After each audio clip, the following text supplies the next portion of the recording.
Imagine the school fire alarm suddenly rings. Should everyone assume there is probably a fire? At first, the answer feels obvious. Of course, the alarm's designed to detect fires. But Bayes' theorem shows why that intuition can fail. Start with the facts.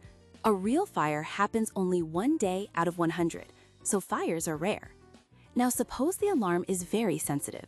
If there is a fire, the alarm rings every single time. But the alarm is not perfect. On normal days, with no fire at all, it still rings by mistake 9 times out of 99 days. Now the alarm rings today.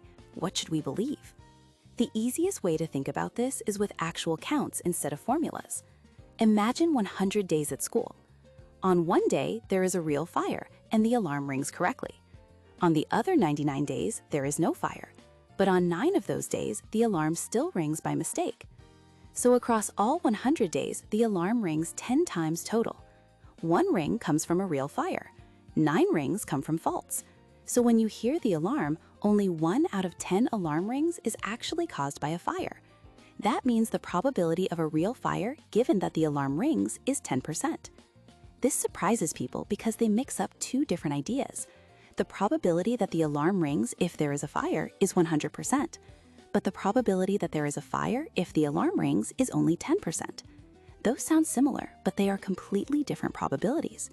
The key reason is that fires are rare.